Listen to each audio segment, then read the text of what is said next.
não tem como não falar do co-irmão, porque o futebol baiano é bipolarizado, né? E o Bahia vive um momento onde ele se tornou SAF, ele hoje tem recursos, como diz o próprio Rogério Ceni, não são infinitos, mas tem recursos, tanto que foi ao mercado o ano passado, gastou alguns milhões, trouxe Jean Lucas, Caio Alexandre, etc, etc, etc. Aí vai ao mercado esse ano, de novo, traz um Eric, traz um Nestor, independente se pagou caro ou barato, mas trouxe um Nestor, um Eric, um Pulga, um Mingo, né? Jogadores que necessitam de um recurso para você trazer eles para o clube. É inevitável, diante do movimento do Bahia, do crescimento do Bahia, dos resultados que o Bahia começa a apresentar, tendo feito o ano passado, por exemplo, mesmo com aquele hiato no segundo turno, tendo feito um campeonato tranquilo do ponto de vista de pensar em cair. O Bahia nunca esteve acima do oitavo. Sempre foi no máximo nono e voltou. Quinto, sexto, sétimo, quarto, quinto, sexto, por ali. Ter um campeonato tranquilo, ter esses resultados, estar em uma Libertadores, agora no playoff de Sul-Americana, traz alguma implicação no sentido de ser imperativo ao Vitória ter que se tornar SAF? Ou você acha que ainda é possível o Vitória sobreviver e fazer frente ao Bahia, não se tornando SAF? É uma questão de administração. Eu sempre, às vezes, sou contestado na rádio quando eu falo o seguinte. Outro dia um companheiro meu disse assim, você está apaixonado pelo Fortaleza. Não é isso, amigo. É que o Fortaleza não é SAF. Ele é SAF agora, mas não tem investidor. Marcelo Paz, no Fortaleza, continua fazendo o trabalho que ele fazia há 5 anos atrás. Até quando o Rogério esteve lá em 2018. Então, é questão de administração, de ter competência para você administrar o que você tem. O Fortaleza ainda não tem investidor. Por 3 anos consecutivos, ele está na Libertadores. 3. Uma coisa inédita para um clube do Nordeste. Sim. 3 anos consecutivos. E em 2 deles na segunda fase. Então, eu contesto. Não é que eu conteste. A SAF está aí mostrando de que ela é necessária. Mas quando você tem uma administração perto da perfeição, que ninguém é perfeito, você consegue superar mesmo com os apertos. Veja o elenco de 3 anos, como você disse, o elenco está envelhecido, um pouco do Fortaleza, de 3 anos para cá. Ele contratou aquele pessoal como? Com que dinheiro? Com o dinheiro que ele buscava no mercado. As receitas que ele receita conseguiu. De TV, de patrocínio, de tantas coisas que tem por aí agora na moda, que está dando patrocínios grandes, enfim. Então, essa necessidade que o Vitória está sentindo, ou o torcedor do Vitória está sentindo, da necessidade de uma SAF, ela tem que ser bem estudada. E aí eu vou e volto, não critico muito o presidente do Vitória, não, porque é como você disse e tem dito em algumas oportunidades, a SAF do Bahia foi um ano e meio de maturação, de idas e vindas de documentos, de idas e vindas de artigos, de corte isso aqui, mas eu quero isso aqui, vamos conversando. Não é da noite para o dia, aí se faz uma comissão, queremos uma SAF. Não é assim, não é assim. Está aí o mau exemplo, a SAF do Vasco da Gama. Além de não pagar o que acertou, ainda deixou débito para a associação. Então, todo cuidado é pouco. Outra coisa que mudou muito, e ninguém mais vai fazer o que Bahia e Cruzeiro fizeram. SAF mais desse tipo, dando todo o patrimônio. Por exemplo, o Bahia podia ter feito a SAF e não ter dado nem Dias Dávila, nem o Fazendão. O Cruzeiro poderia não ter dado as 2 tocas da Raposa. A 1 e 2.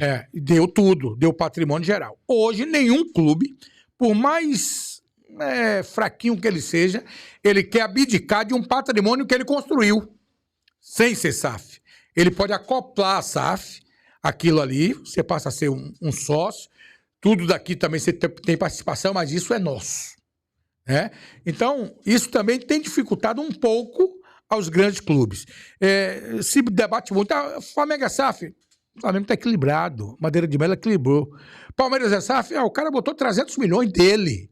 Ele tirou quando saiu. São 2 exemplos que eu nunca cito quando eles falam, porque você teve patronos. E os caras resolveram o problema. E resolveram. E veio depois, veio o equilíbrio. Bandeira de Melo talvez tenha sido o precursor de Marcelo Paz. Exatamente. Porque foi o primeiro cara a pegar um clube na M, na lamba, Zerado, sem de dívidas e zerou ele. sem nada. O Flamengo não podia comprar nada. É. Comprava porque era Flamengo, mas não podia comprar nada, a grosso modo. Porque o Brasil é um mangue. Então, se não fosse o mangue, o Flamengo não compraria nada.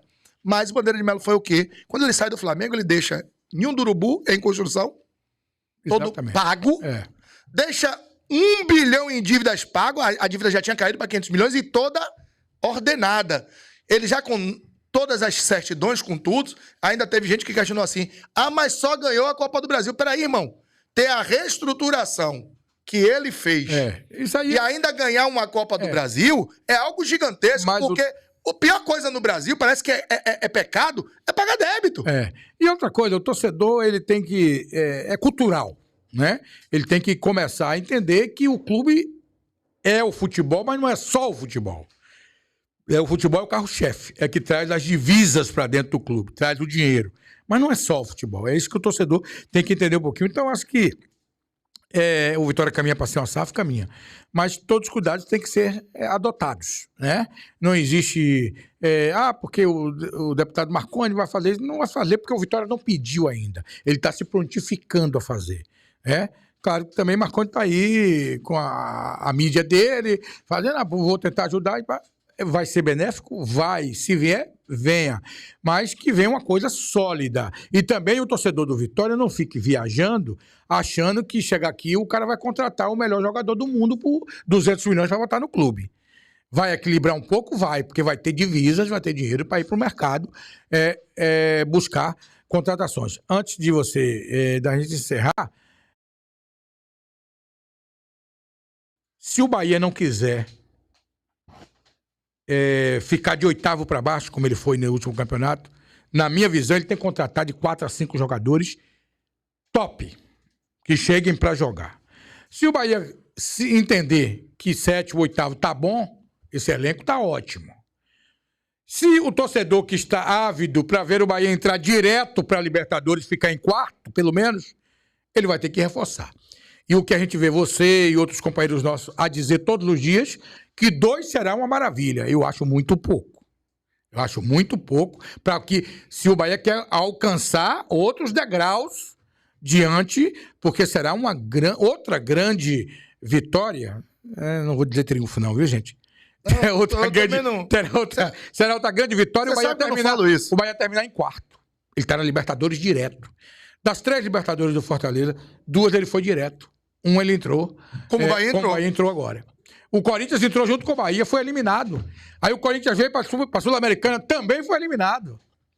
E o Bahia está aí resistindo. Então, eu acho que tem aquele orçamento que o Rogério fala sempre, que não pode ultrapassar, mas tem horas que você, se quiser alcançar outros voos, você tem que apertar um pouquinho mais, esticar o elástico, porque lá na frente, qualquer posição acima da que o Bahia teve, ainda tem a remuneração em dinheiro, porque o Campeonato Brasileiro, na última fase, ele paga por colocação. Paga por colocação e tá pagando bem, né? Muito bem. Pagando bem.